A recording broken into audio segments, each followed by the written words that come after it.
my approach is not, I'm not talking about leaving your life. I'm not talking about irresponsibility. I'm not talking about 90 minutes a day. I am talking about the sacredness of a singular moment that is devoted to something other than doing 1 minute. That's what I'm talking about. Please start there.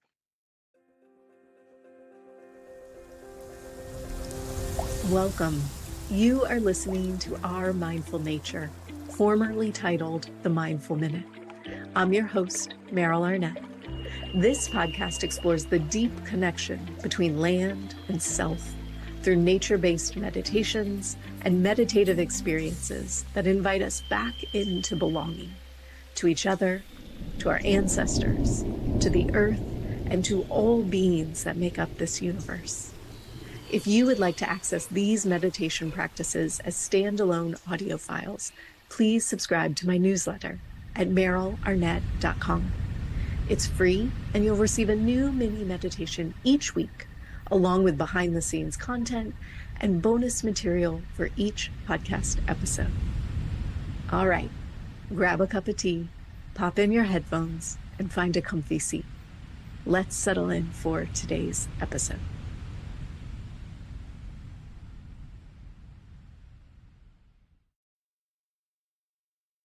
Octavia Raheem, my dear friend and award-winning author and rest coach extraordinaire. Welcome back to Our Mindful Nature. Thanks for being here.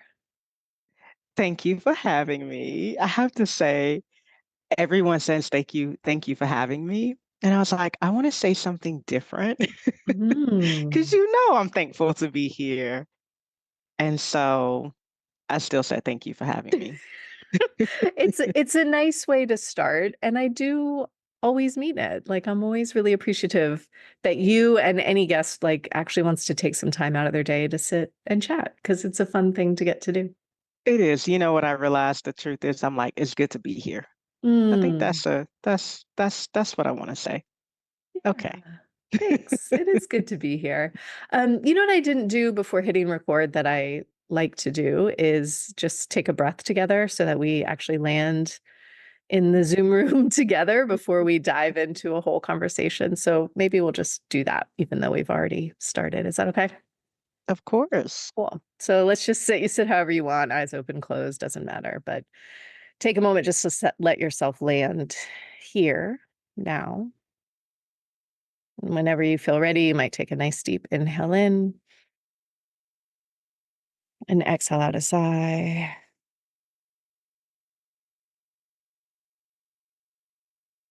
And taking all the time you need personally to feel yourself fully here. When you're ready, just letting your eyes open and return.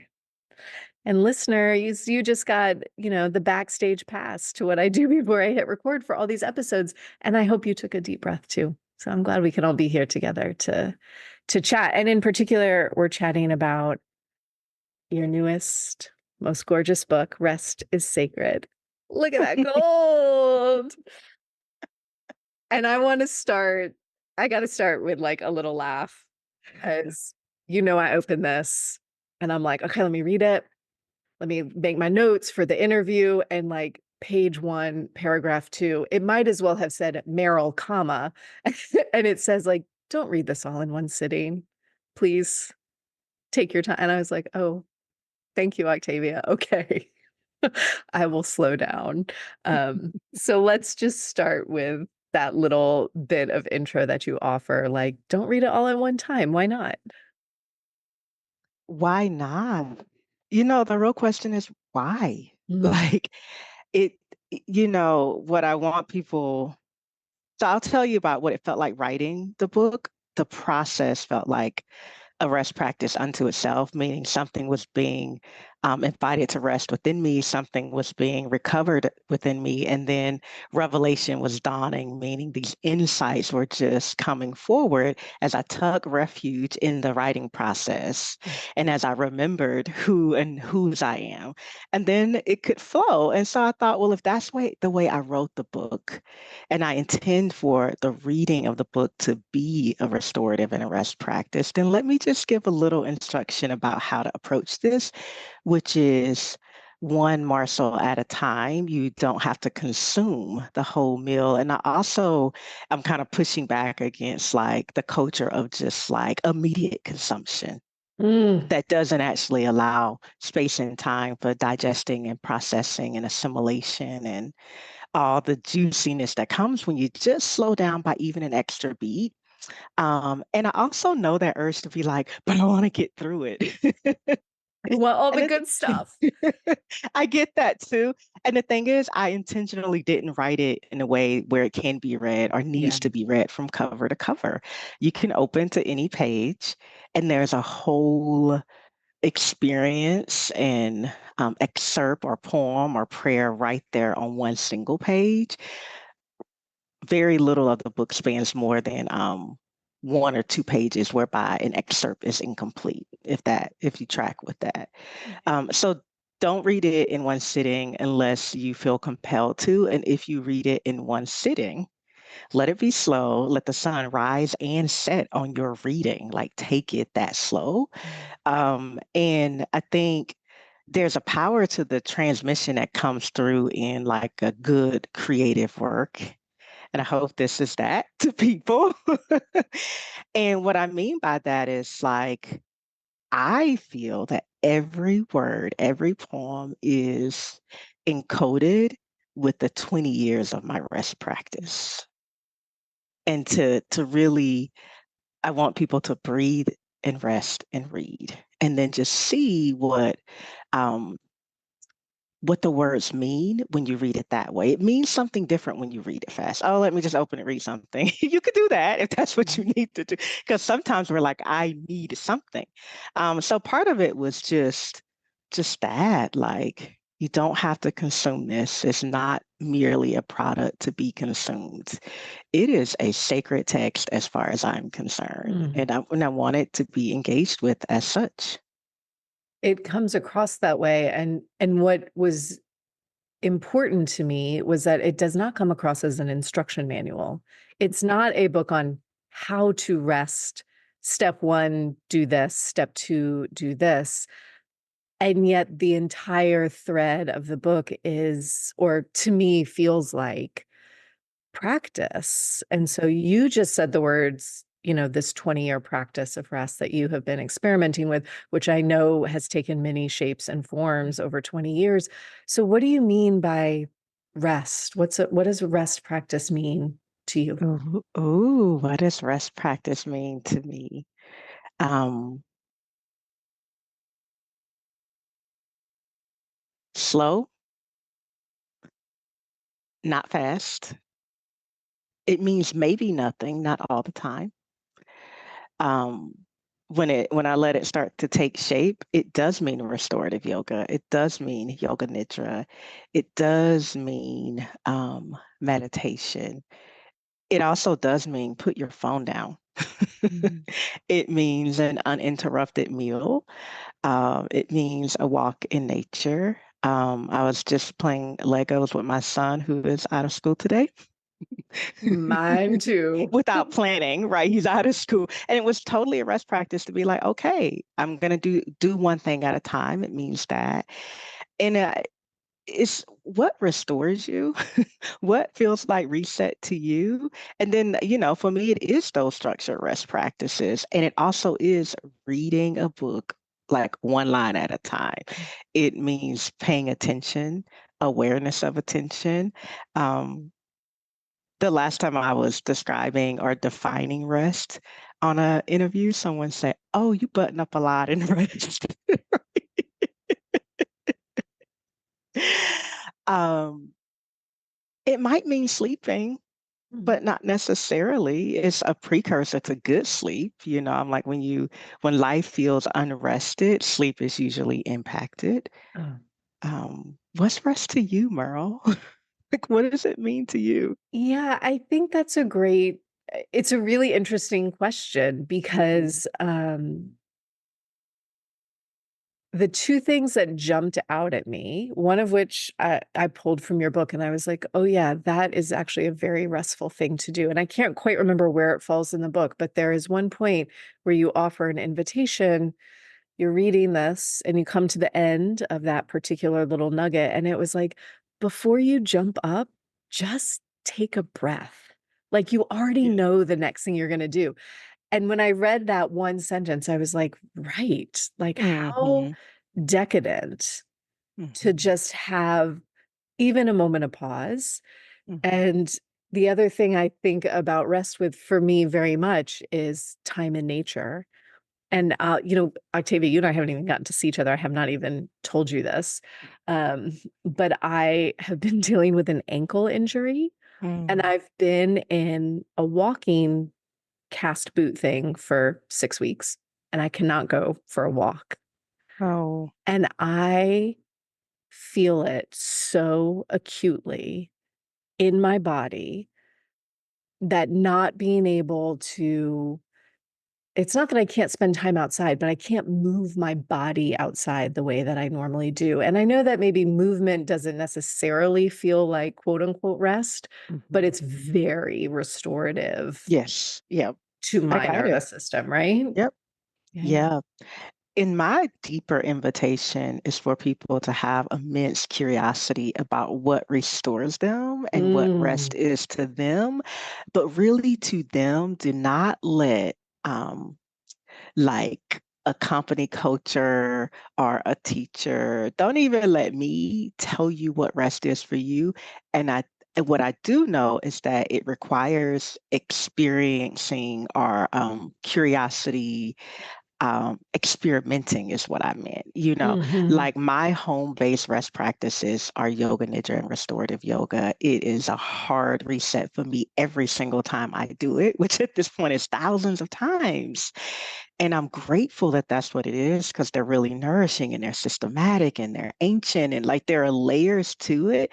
And then I like live with a human being who I see what happens when he walks in the trees and walks out of the trees. Like, and I'm like, that has the same vibe, vibration as my yoga nidra practice. Like I see the same arc of shifting or transformation or just a reset happens in him from being outside. And so the real invitation is, I think these days people aren't even curious about like what's rest for you? Like what restores you? Like who is asking themselves that question?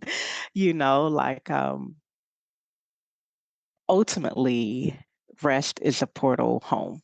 Mm. Like to you, to who and what you are beyond all the doing and performing and even identifying. Rest is that which reorients you toward your essence, your home, and whose you are. Mm. And for me, that's restorative yoga, yoga nidra. It is also a quality of conversing with people. Um, but really I want people to be in the inquiry of like, well, what's restful to you? What's restorative to you? And what is rest to you? Um, and then essentially, no matter how they defined it or define it, rest is sacred. I can tell you that's Mhm. what it is, right? Because what you described, of like moving in nature, I'm like, oh, I can feel the sacredness in that practice for you, Yeah. like the holiness, the it mattersness. I just made up a word, Mhm. but I can feel that. The deep the deep presence in any activity, right? Because, there was a long period of my life where if you'd said, "How do you rest?" I would have said, "Oh, I lay on the couch and I watch a TV show." And I am very clear at this moment in my life that actually that is not restful. Yeah. It's dissociative. It allows me to check out when I need to, and, like, sometimes we all need that. I Yep. still watch TV. I'm not judging anybody who does. Yeah. But it's not restful because most of the time, there are 40 other things happening in my mind and around me, and I And might be it's also very stimulating. very Like, stimulating. in a way, yeah. I was listening to this really good podcast with a neuroscience scientist yesterday. I want to remember her name so badly. Um, but she was talking about what happens with eye coordination and in the brain when you walk in nature and how it functions the same way EMDR does.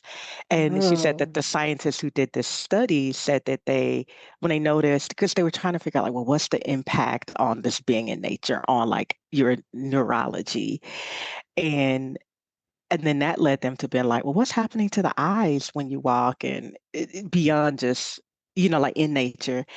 And she said they stumbled upon, oh, this must be why EMDR works. But she was talking about the left right eye coordination and how what that stimulated, but also what that relaxed or released in the nervous system when you did it, but it was happening in the eyes.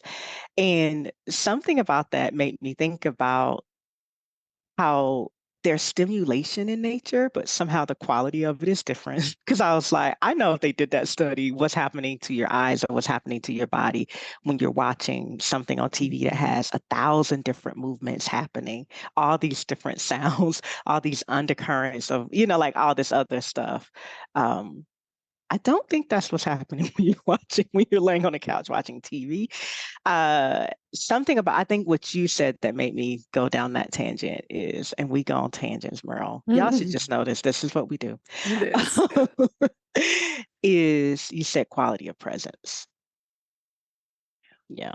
Yeah. That's a Yeah. part of the And practice. just what you're taking in or not taking in and what is Mhm. thus needing to be processed and not processed. Um, yeah. I loved the little snippet you included in one's particular story.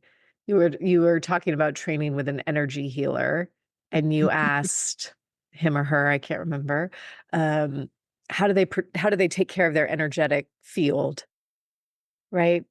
Such a good question because we're all in, if you're listening in the United States, we're right in the middle, right up against the election cycle. Stress is at an all-time high, perhaps for you.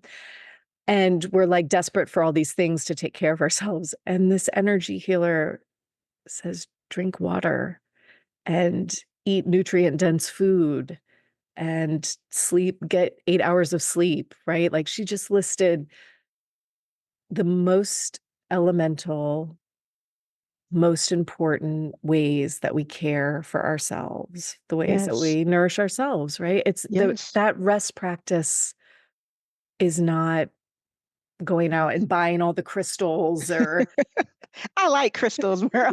me too. I got some back here. I'm not judging anybody for anything.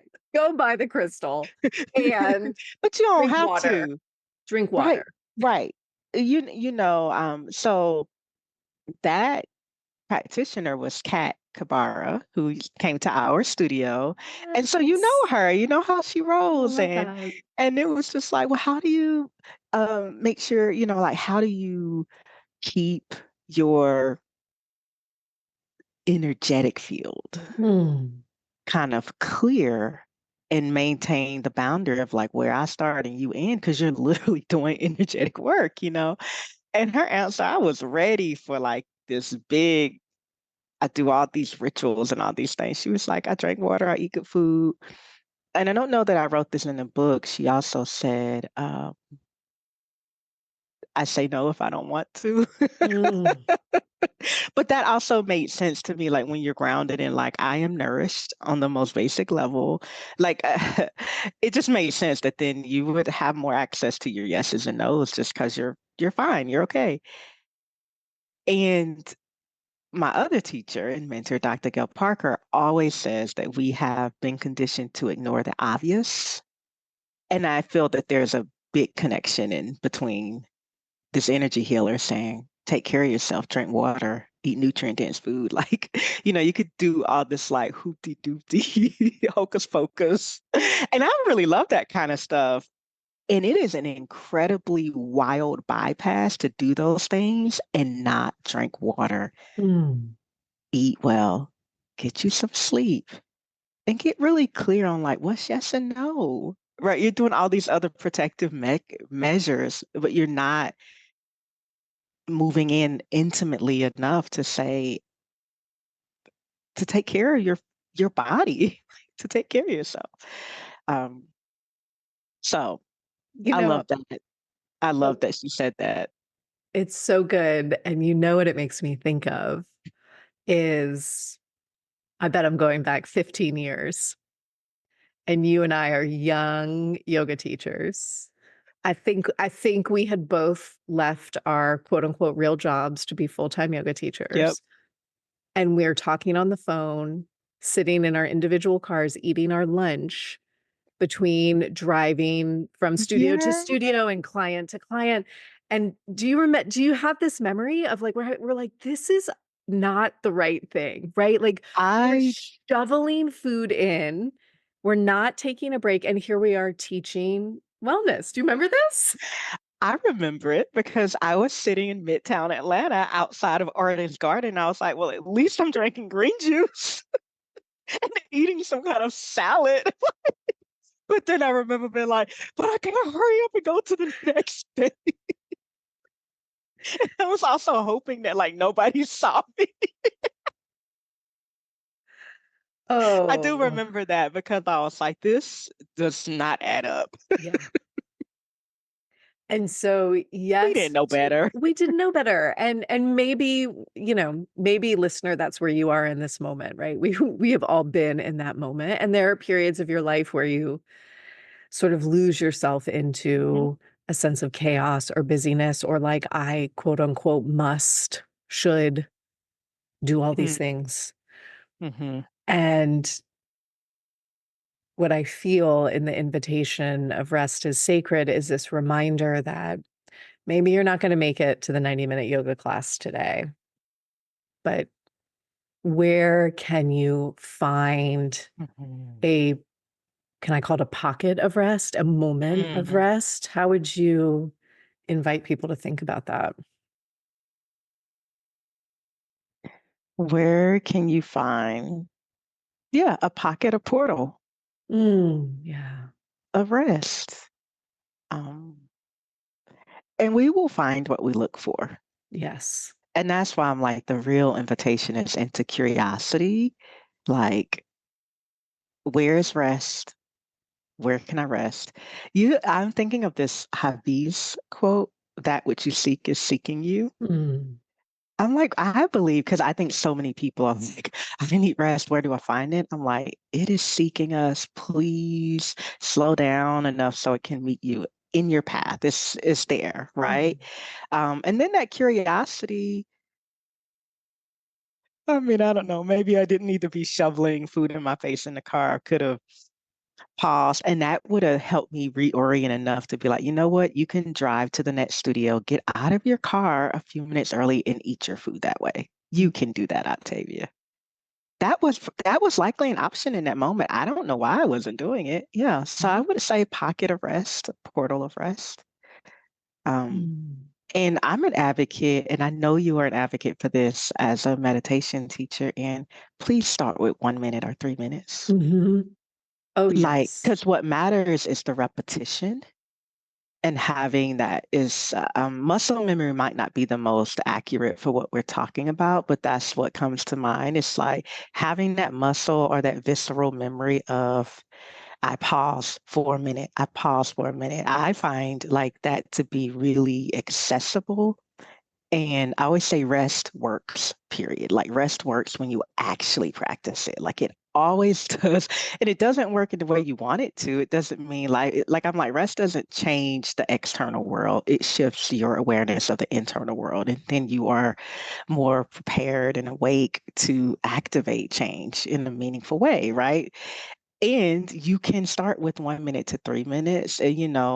I get a lot of pushback, especially over on certain platforms called LinkedIn. And it's the most interesting platform to me. And I also feel like I need to be there. Like I'm here to be a like fiercely, sometimes quiet, and then disruptive force. I'm very clear, and I know it's a work-based platform. And over on that platform, sometimes people go, but I just don't have time to rest. And I'm like, you're literally on a social media right now.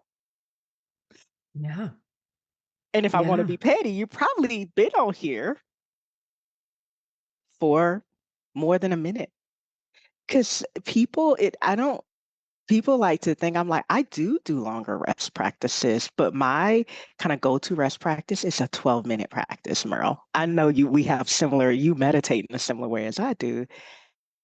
And then I do longer practices. And people love to believe that what you and I are talking about is some grandiose and accessible thing that nobody can do.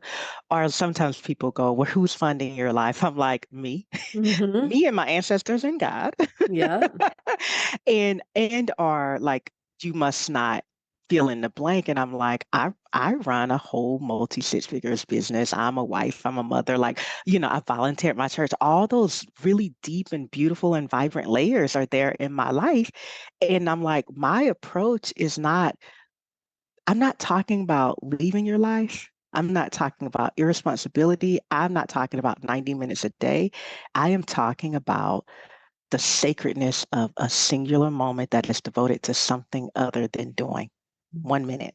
That's what I'm talking about. Please start there. You know, that's what you're talking about too when you talk about Ugh. meditation. And it's what always drew me. It's like I'm like, this is why we're like I said, we are partners in the We are presence, but partners. we are, right? Yeah. So Yeah, I mean, so beautifully said. My gosh. Yes, yeah, to everything you just said.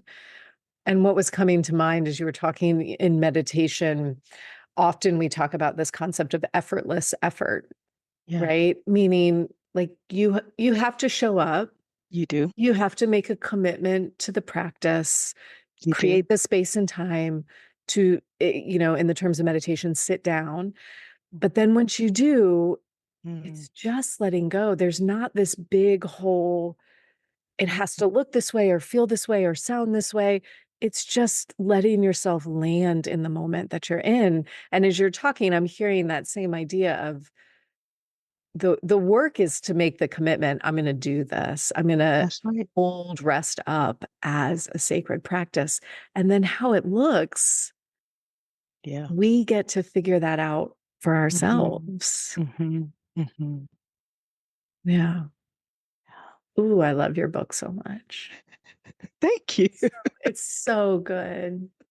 I love that it's written in little nuggets, little sutras that you can just grab one and sit with that Yes. one Yep. invitation. Yep. Yeah. My working title was Rest Sutras. Oh, I love that. I love That that. that wasn't, that's not where we landed, but as I was working with, it was Rest Sutras, um, in the spirit of the Yoga Sutras, right? Mhm. Yeah. Yeah. Yeah. So why don't we offer listeners a little something here at the end of this conversation? Would you like to share something from the book or guide a little practice? What do you feel called to do today? I think I'll do both. Mhm. And here's how, because one way I want folks to be with the book and hold the book is to pause, take a moment, ask a question, and then read. And so my invitation is for people to pause, notice the support of the chair, notice the support around them, notice their bodies, just notice their breath. You don't have to breathe a certain way, just notice your breath. And then the inquiry I offer is what word will serve us best today? And I'll do this for the collective listening. What word will serve us best today? Page 20 and is Sutra 110. You name them, you see them. All of the people you became to protect yourself. The perfectionist, the fighter, the one who hides, the scared one, the overthinker, the loud one, the quiet one, the spiteful one, the unforgiving one, the mean one, the kind one. The list goes on. And you start to reclaim your wholeness, a place of refuge. You place your one hand into your other hand. You close your eyes. You whisper hello. Welcome. I see you. You say your own name again and again, piece by piece, part by part, one by one. You welcome your whole self home, piece by piece, part by part, one by one. You welcome your whole self home.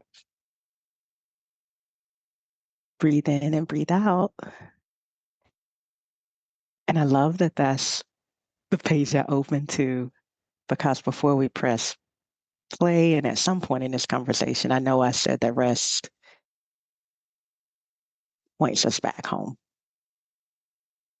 And so it is. And so it is. Thank you. That's beautiful. Thank you.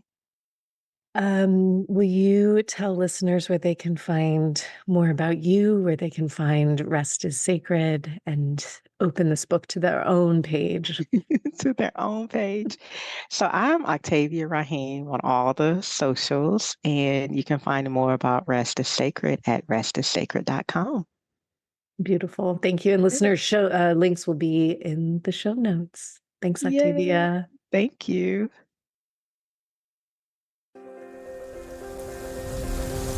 Thanks for listening to Our Mindful Nature. If you enjoyed today's episode, please consider sharing it with a friend or leaving me a review wherever you get your podcasts. It helps others to find the show. And let's face it, we could all use a few more meditators in our lives.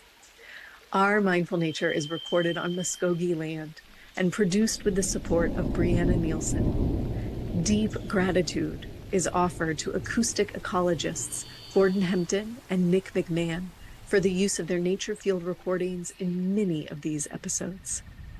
To join my live classes, ask questions, or learn about my teacher trainings, please visit merylarnett.com. Thanks again for listening. I'll see you next week.